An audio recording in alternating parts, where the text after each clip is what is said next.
Hi friends. ఈరోజు మనం తిరుపతి రాయల చెరువు గురించి అయితే తెలుసుకుందాం. ఈ చెరువు సాక్షాత్తు కృష్ణదేవరాయలు గారే నిర్మించారన్నమాట. అప్పట్లో చాలామంది ప్రజలకు తాగడానికి నీళ్లు, వ్యవసాయానికి నీళ్లు లేకుండా ఉండేసరికి చాలా కష్టాలు పడుతూ ఉండగా అందరూ కలిసి ఈ విషయాన్ని రాజుగారికి తెలియచేయాలి అని ఒకరోజు వెళ్ళి రాజుగారి దగ్గరికి వెళ్ళి చెప్పారన్నమాట. ఇలా ఉంది అని చెప్తే అప్పుడు ఒకరోజు చూసుకొని రాజుగారు అన్ని విలేజ్లు తిరుగుతూ ఒక్క స్థలం అయితే చూశారు. ఇప్పుడు మనం ఏదైతే చెరువు చూస్తున్నామో ఆ చెరువులో నిర్మించాలని రాజుగారు అనుకున్నారు. నిర్మించారు. నిర్మించాక అందులో వాటరు నిలవట్లేదు. ఏదో ఒక టైంలో గండిది కొద్దీ వాటర్ బయటికి వెళ్ళిపోయేది. ఎన్నిసార్లు అది కట్టినా సరే బయటికి వెళ్ళిపోతూనే ఉండేది.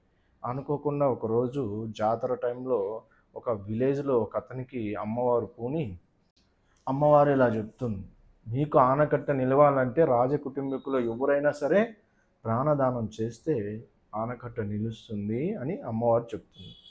అలా అమ్మవారు అన్నారని తెలుసుకున్న రాజు కుమార్తె వెంటనే ఆ చెరువులో దూకి ప్రాణాలను విడుస్తుంది. అలా ప్రాణదానం చేసిన కొన్ని సంవత్సరాల పాటు రాయలమ్మ పిలిస్తే పలికేది.